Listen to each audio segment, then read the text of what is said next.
Right then boys, I am in sunny Bangkok, just spent a little bit of time in Dubai, and I am here to break down the methodology behind dropshipping on Etsy for Valentine's. Now, I know Valentine's is only a couple days away. It doesn't matter. What you're going to learn is the blocks and the pieces that you can put together and mix and match for anything, and make sure that you make a good amount of money for those events. So let's get into it. Now, before I carry out some product research, there's two things we need to remember, and that is organization and our deployment strategy. So what I like to do is work in two blocks. I have my product finding as one block, and then my product listing as the second block. Now, my product finding, I need to be as organized and meticulous as possible. I need to store the data that I have on hand with that product. So, for example, I'm browsing Etsy, I'm doing my product research on Etsy, I come across a product that I think is a winner. I want to list the store I found it on, the direct link to that listing, any of the metrics that Etsy is giving me on that product, i.e. 10 bought in the last 24 hours, in 20 carts. I want to find out when it was listed on Etsy, how many favorites it has on Etsy, and when I put it into the sheet. So say I find a product today, I put it in my product sheet, it has 100 favorites. Now in 2 days I check on it and it then has 150 favorites, and the product is only 30 days old. I know this product is getting serious momentum. I know it is one that I should really consider getting it up. So now block 2, our deployment strategy, is directly fed by block 1. Whatever we list on Etsy is because it has been backed up by data. Now, generally, what I do, because I might have more time available to me than you, is if I put it in my listing, if I find it, I put it in my sheet, and it is there documented. I want to ensure that whatever I put in that sheet on, today, is also listed today.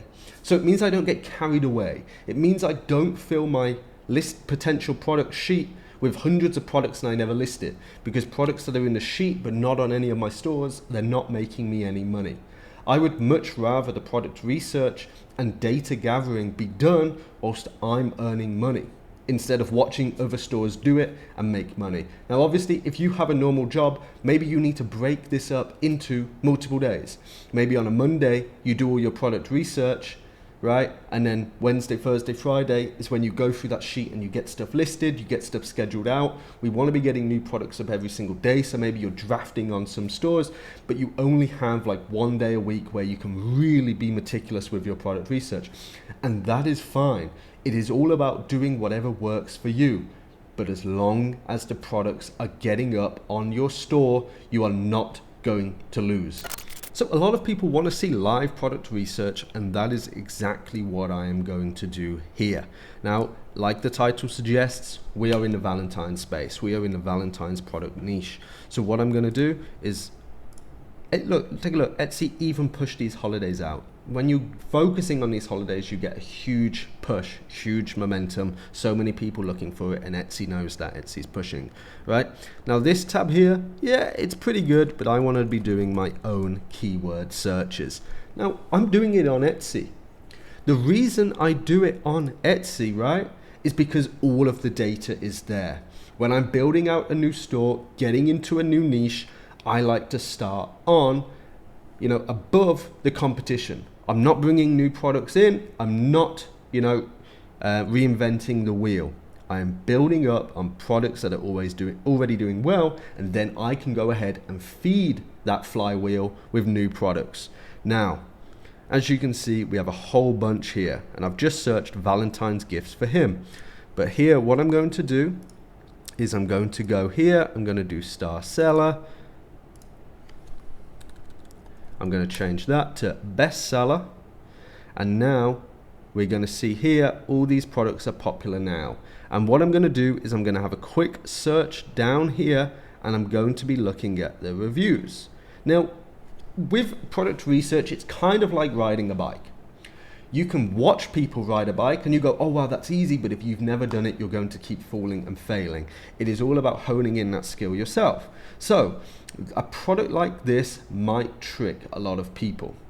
Wow, this product now popular now, the store's only got 44 reviews, right? 37 people bought this in the last 24 hours. They've only been on Etsy 7 months, right? This probably is a product that is not going to get you the same amount of sales. Okay, now everything here screams this is a potential product to get into, but you are probably not going to see the same metrics as they are. Now, by all means, you learn from failing. So you could list this and it could bang for you, right? But chances are it's not going to. And that is a mistake a lot of people run into. Now, you only learn this kind of thing by spending so much time on Etsy, browsing and seeing what's going on. But they are probably pumping into a lot of money into making this product go. So just to make it a little bit easier to understand, I've changed my currency and I've changed my location back to pounds, back to the UK, and I came across a couple products here. Now, it's kind of like what I mentioned before. Some of these products are pretty ran through, but you're going to see new stores doing them and new stores getting results. Now, by all means, go ahead and try them. Go ahead and do it. It costs you nothing to do that, right? But we want to kind of, filter through and find those untapped, easy to manage products. Now, I know this kind of product absolutely slaps.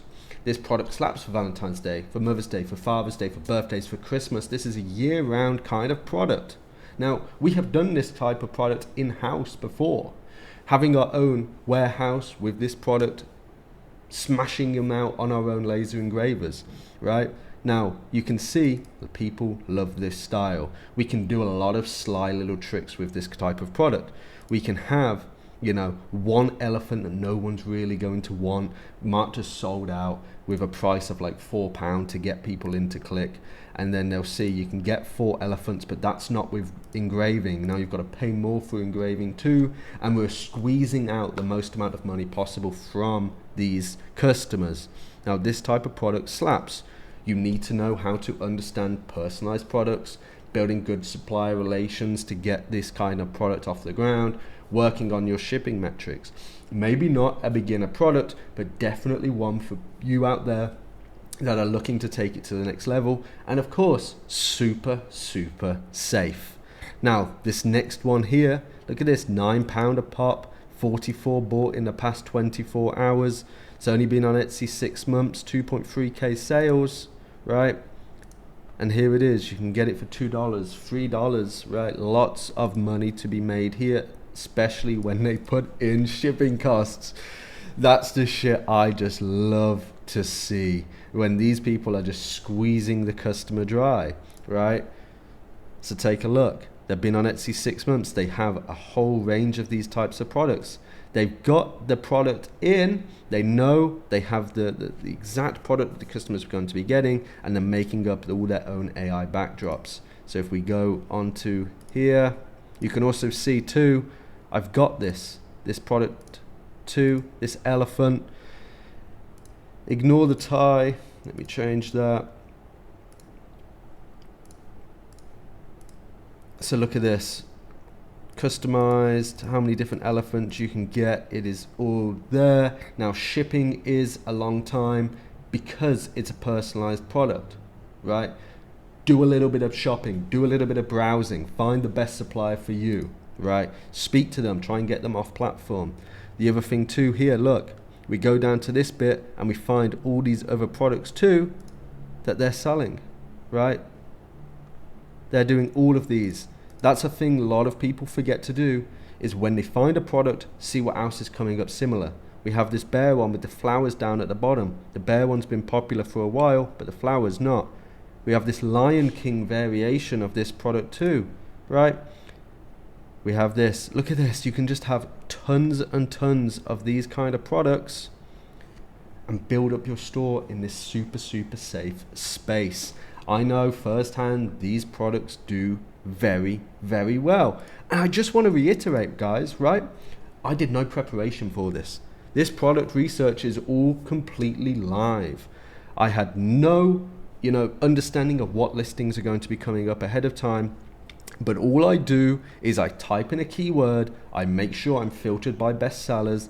My first instinct is to look at the reviews before even looking at the product photos, right? I'm looking up for a low amount of reviews in a popular now space.